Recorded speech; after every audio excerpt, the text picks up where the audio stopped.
when we are talking about green and green economy and green growth, what do we mean really by the green? And we have seen what is happening on the ground. Is it the green that we want? You see a direction and a trend of development, particularly in Thailand with my case. It's a large project, and it's in contrast with the green, which I believe is such an ideology thing. And I think we need to put the questions onto the word green. What do we mean by the green? Why on the ground there are big, large projects implemented?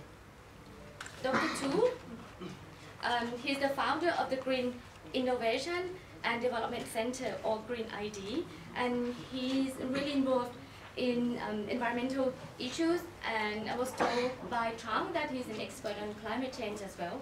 In my presentation, I very much not, the expectation to show you some practice, but almost a little bit about the targeting of green growth in Vietnam only. It means that it is a little bit general. We have announced in, it is, the countries of Vietnam, you see in my paper, Vietnam become the, one of the biggest, population country, 91 million already in the population. And but areas of Vietnam only 300,000 square kilometers. It means that smaller than Thailand, Indonesia, Philippines, Myanmar, and so on and so forth in Southeast Asia. We have the small the area. Lauren Kalisa, and she's from the Institute for Essential Services Reform of Indonesia. I think she's going to give a big picture in terms of how the government structure to deal with extractive and large development projects has been taking place, and what it should be looking like. And then I open the floor for questions. We heard about the gold mining issue in Thailand. Actually, what happened in Thailand is also happened in many countries in Southeast Asia. So, okay, if you look at my presentation in the first page, I would like to highlight that we are living in a more regionalized regional.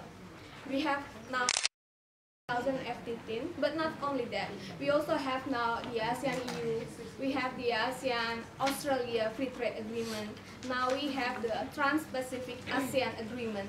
So if you look at my first presentation, there are so many agreements within ASEAN and with other countries and other regions. So what's the center of the agreement is to attract investment and to boost trade. So investment and trade become a very magic word within the ASEAN. All of the cooperation, all of the agreement, they aim to attract more investment. So, and how could this influence and could give impact to the region, to the green concept, to the natural resource? So, for instance, in Burma, it's more than 30% of their export trade came from oil, came from gas. And in Vietnam also, mineral become one of the most trading commodity. It's the main commodity, and also in Indonesia, Indonesia is one of the largest coal exporter. Indonesia is the largest coal exporter in the world. Even if Indonesia is not the largest producer, the largest coal producer in the world is China, but Indonesia is the largest coal exporter. It's very unique. So within the region, and also with the investment. Because if you look at my second pages, my slide presentation in the bottom part, mining become one of the largest source of investment in the region. In Indonesia, it counts of 17% of our FDI, foreign direct investment, come from mining and oil, and of course in Brunei also the only investment source in Brunei is to come from oil, and the main income from Brunei is come from oil. And also in Malaysia, it's more than 50% of their income came from oil. And then in Philippines, it's 7.5% of their foreign direct investment come from oil mining. And then Philippines is also one of the gold producer in the world. So we can see that the region tend to produce natural resources. Even if we said that we want to have a kind of advanced trade relation with China, but the truth is we only provide them with raw materials. We cannot, we have not come to the stage where we can compete in the equal level.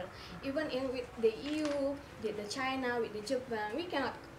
Even if with nowadays the ASEAN have a Japan-ASEAN free trade agreement, but our trade to Japan is only from gas, from nickel, from natural resources. We cannot sell our computer.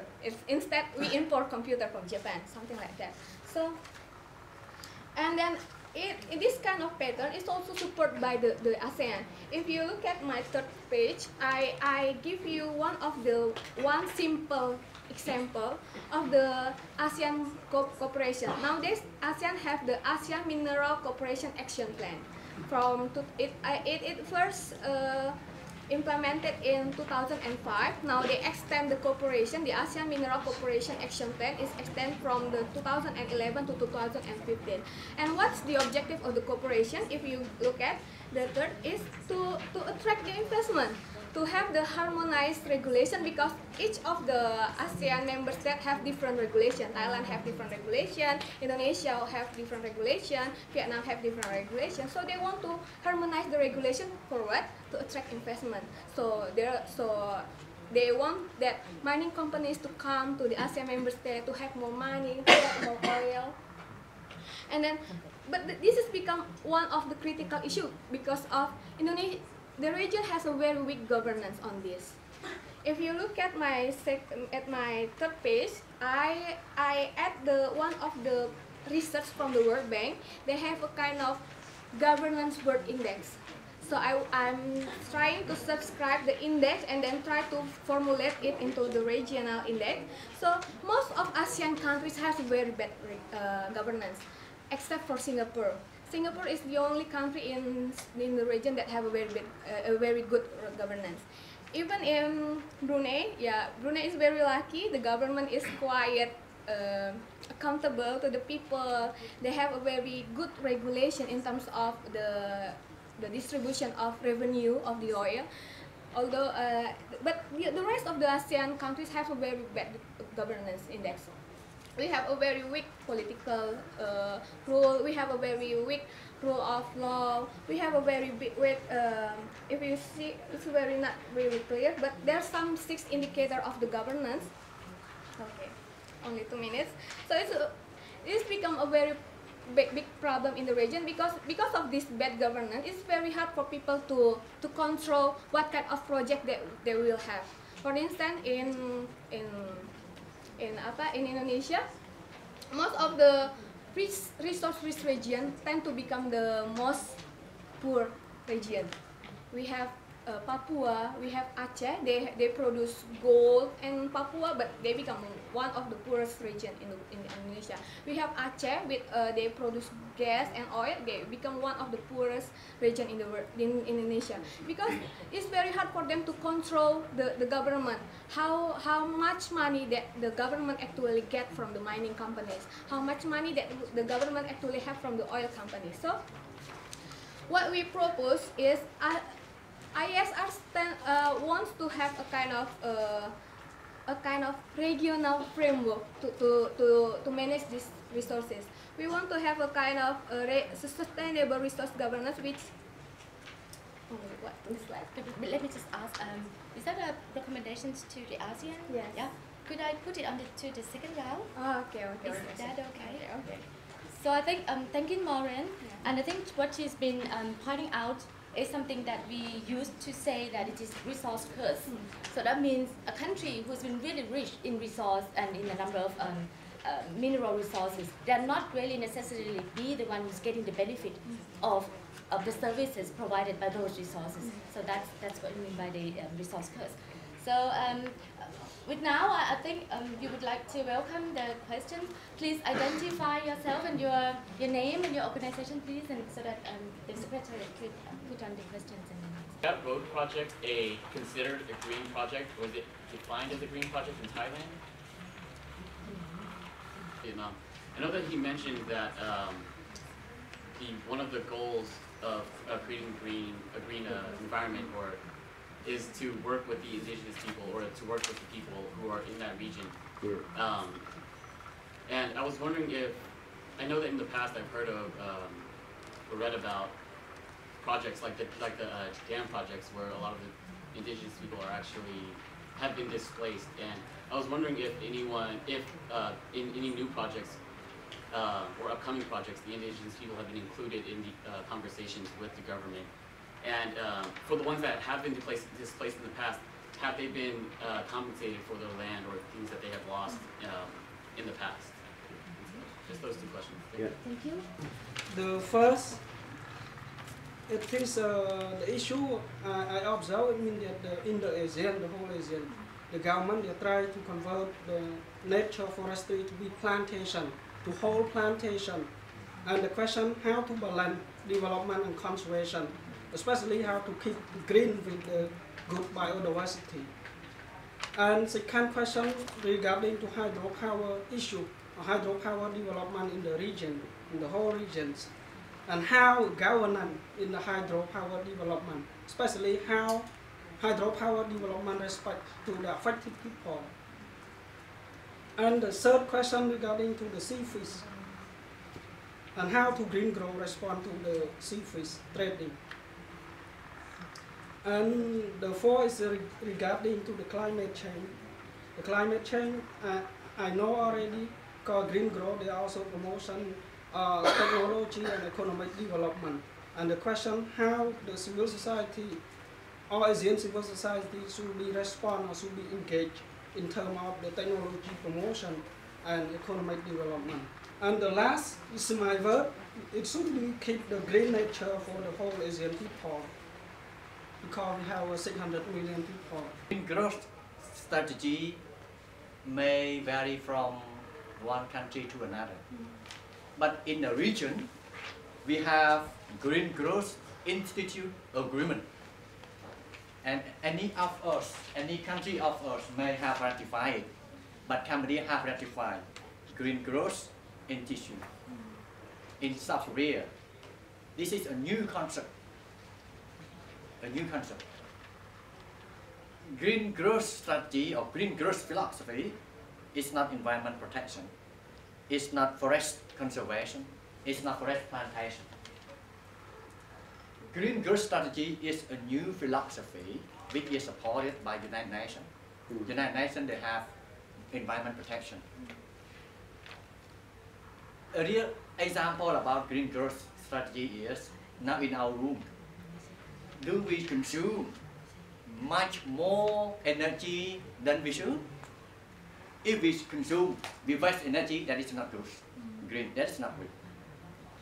We think, the way we think, if you think to do something bad, to do something harm to others, that is not good.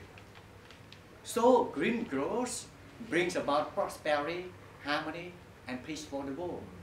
Like you all have mentioned, the development should be aware of the destruction of the environment in general, with balance. The development, economic growth with the balance of environment protection, taking account culture and social issues. That is green growth.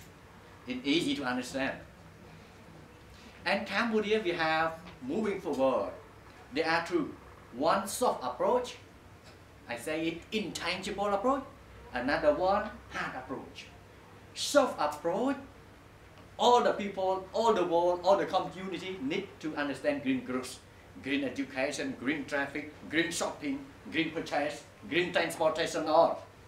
And second approach, we need institutions to enforce green philosophy, green strategy. And even long-term health consequences. One of the best illustrations of all these problems is a bauxite mining concession that the Vietnamese government has given to Chinese companies.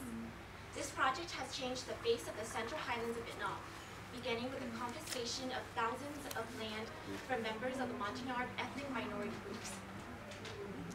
When independent journalists and bloggers tried to call attention to these problems, the government shut down their website and arrested and detained some of these bloggers. In countries like Vietnam, whose people are denied the right to freedom of expression, what is the best way to call attention to environmental and socially dangerous projects, such as the bauxite concession?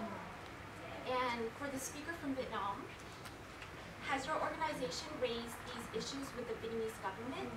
If so, what was their response? Thank you. I think we have to pay in the past already, because during the developments of any country, we have to, we like to get more income, we like to improve the economic of country fast as possible. So in that, the process, we don't care very much, or very little care about the environment. This lesson only learned, after we facing a big problem. So as you already recognize about environmental issues of ASEAN, I talked yesterday, in the previous section, we saw that all the ASEAN countries have to pay first, not only one. This is the regional. So why now? I don't think now we talking very much about the focus on each country, or one country or another, and the specific case. But the question now, in that forum, we would like very much we discuss about what the region, civil society organization and people in the area work together. It means that to put more voice in the process of the environment of the grow green. This is I think the more appropriate approach. If we're talking or criticize about the country, is okay. In that case, we need a lot of evidence. We need a lot of the thing, but we have to do with the regional organization system. So from that one, I think we can improve the situation. Talking about the industry, in lesson from Vietnam also, a lot of the project, industrial project, had the power project, and the other already the cause some they contribute to economics, but also cause environmental the damage. From that one the government now learn about that one. They have to try to improve. So this is question I like to say to you. I think that. ความเป็นกรีนเนี่ยมันน่าจะมีเกณฑ์กลางของมันอยู่ว่าขนาดไหนแค่ไหนรับได้ส่วนรายละเอียดลึกๆในแต่ละประเทศอาจจะต้องไปออกแบบเพิ่มแต่ว่าน่าจะมีเกณฑ์กลางเป็นมาตรฐานกลางในการมองผลกระทบทั้งด้านชีวิตผู้คนและก็ทรัพยากรธรรมชาติสิ่งแวดล้อมและระบบนิเวศน่าจะมีเกณฑ์กลางขึ้นมานะครับตรงนี้นะครับอันที่4ก็คือว่าเรื่องของนิยามคำว่า green growth อาจจะต้องมีการทำความเข้าใจมีการแลกเปลี่ยนในเชิงความเหมือนความต่างมากยิ่งกว่านี้นะครับ So he's proposing 4 recommendations. The first one is on a mechanism to follow up extractive industries and projects and activities within ASEAN countries. And this kind of mechanism could be at the CSO level or the government level. We can talk about that later, and to develop this kind of mechanism. And the second one is, I think he thinks that we have shared and common problems and impacts from the large and extractive industries projects.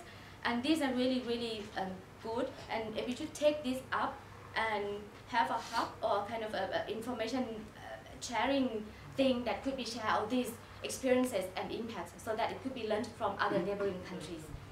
And the third one is we need to have a kind of a standard, or perhaps a kind of an initiative like in extractive industry initiative, so that we can to propose to the ASEAN to monitor and to keep an eye on the very large projects. And this has to put more focus on the livelihood of the people and also the environment and the equality issues. And we need to rethink, and perhaps if that's possible, to come up with a definition of green growth within ASEAN. That's the proposal. And if I could move on to Maureen, please.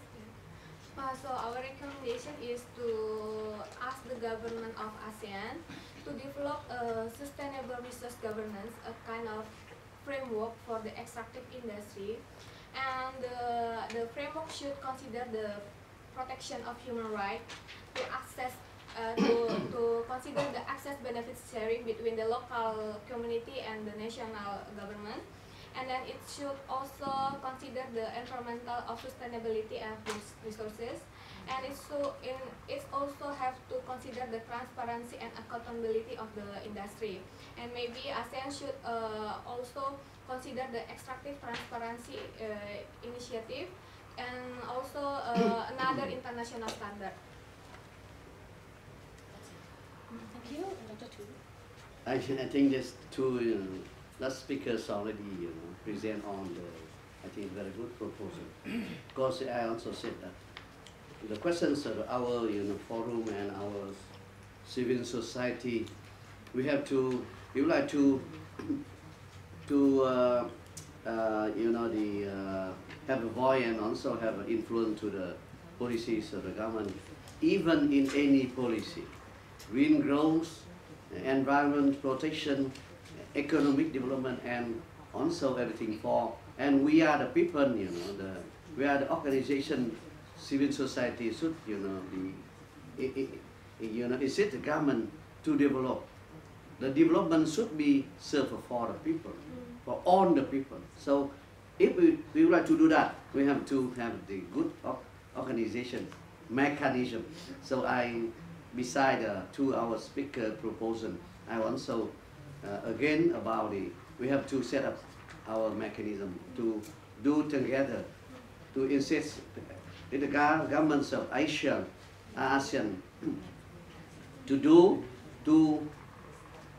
they have to consider our voice, our proposal, and also we have to some way to influence that project.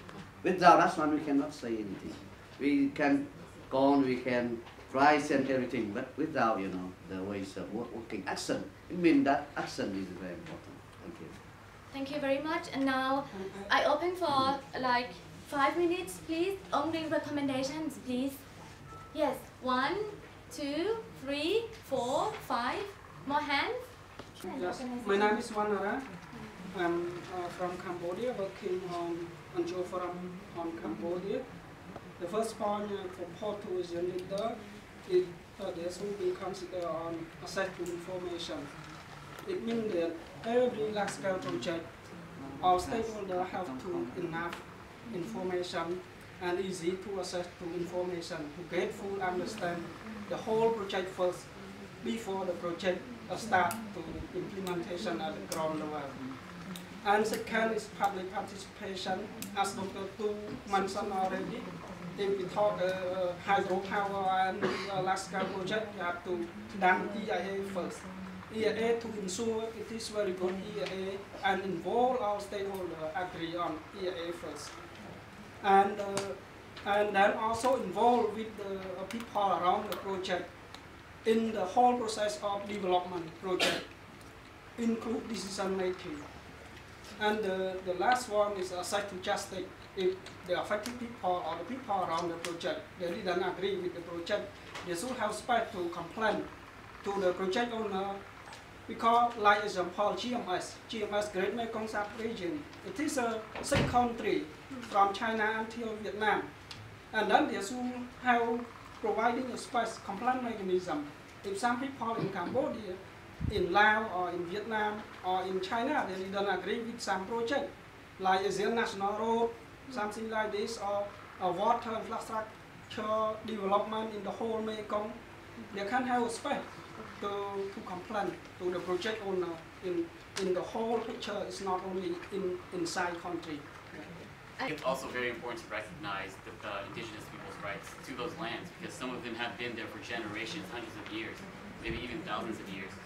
And I think that when you don't just consider their opinion, but you really take what they say into consideration and really accept it, maybe accept it as the final solution to whether they want to have that dam built or that road built through their land and through their village. And I think I just want to reiterate a couple points that the other people made, that and even the speakers made, that you've got to listen to these people and you've got to really take it into consideration, because if you don't, and you just kind of trample on them and you don't give them any recompense for the land that they lost or the crops they lost, and you're really taking away all their rights and their way to make a living. And this, for example, there are groups like the Hmong who are dispersed throughout the entire region. They span 3 or 4 of the different countries in ASEAN, but a lot of them get displaced because they're a minority group. And and I think that when a lot of the speakers here speak about the people who surround these projects, they are really talking about mainly the majority groups like the Kin or the Thais or the Lao or the Cambodians, and they really don't recognize those minority groups or the rights of those minority ethnicities in their nations. I'd like to have you submit that. Thank you. That it's really needed. That should be a kind of a standard within ASEAN. And he gave the example of Thailand. In Thailand, we have an EIA process, the Environmental Impact Assessment process, and all the projects that has done through the EIA would get approved. It's just a matter of timing, whether it could be like in a matter of months or even like 10 years, but you get a final approval. So for this one, I mean, he thinks that if we have a common agreed upon in terms of like the standard within ASEAN, that could help prevent a very bad projects, especially those that would be harmful to the environment. And this kind of standard could be or this mechanism could be joint and composed of CSO and government to keep an eye on the incoming projects to the region. That would really help in terms of like preventing the bad projects. Think about the low carbon, that means you are giving the green light to the nuclear.